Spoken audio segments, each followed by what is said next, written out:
Tivoli i København og Den Gamle By i Aarhus er populære attraktioner her i julemåneden. Men en bestemt gade i den lille jyske by Hinnerup nord for Aarhus vil ikke stå tilbage for de store. Lad os da se, hvad der er sket her i dag. Jens Agerbo ser på sin computer, hvor mange besøgende der har været i dag. Indtil nu der har der været 450 mennesker. Inden dagen er omme, regner han med at nå op på 2.000 besøgende. Jamen, jeg synes, det er sjovt, ikke også? Fordi man kan jo sidde herinde og følge med i, hvor stor en succes, som Fredensgade er i Hinnerup. Og det går vi noget op i her i gaden. Her sidder sensoren, som tæller forbipasserende. Og her er grunden til, hvorfor mere end 20.000 vælger at besøge Villavejen i Hinnerup. Julelys. Masser af julelys. I alt 15 huse dekoreret med lyskæder, julemænd og ja, flere lyskæder. Og mens nogle vælger at tage turen ned ad gaden i bil. Det er fantastisk. Det er så fantastisk. Det kan slet ikke beskrives. Så er der også mange, som trodser kulden og tager turen til fods. Jamen, det er jo helt utroligt, altså. Det er godt nok utroligt, hvad de har gjort ud af det. Det må man sige.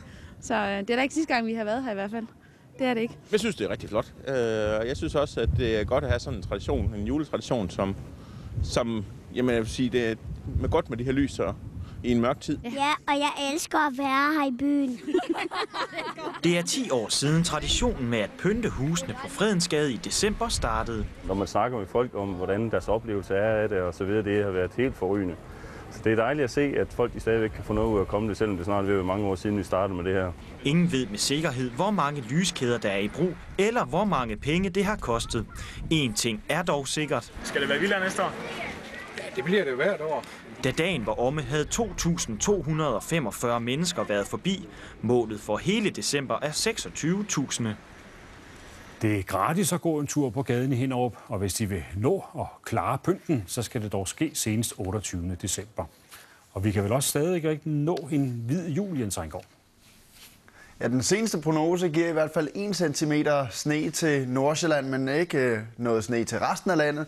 Til gengæld, som du lige har fortalt, en kort dag med ikke ret meget lys, men faktisk vil de næste dage faktisk være ganske fine med hensyn til solskin, navnlig i morgen eftermiddag, og så tager vinden altså noget af i løbet af dagen i morgen. Og så læg lige mærke til, ud over selve juleaften, hvor det vil være mest skyet, så er det altså med masser af solskin både på forsiden og på bagsiden af juleaften. Men som vi kan se her ved mig, så er det jo også muligt at lave kunstig sne. Vi slutter med flere billeder fra Hinnerup. Når der kommer nye tilflyttere til gaden, så kommer naboerne forbi og byder velkommen med en kasse julelys. Og mændene indrømmer, at det er nok mest af dem, der går op i det der pynteri. Men kvinderne i gaden, de har nu også set lyset.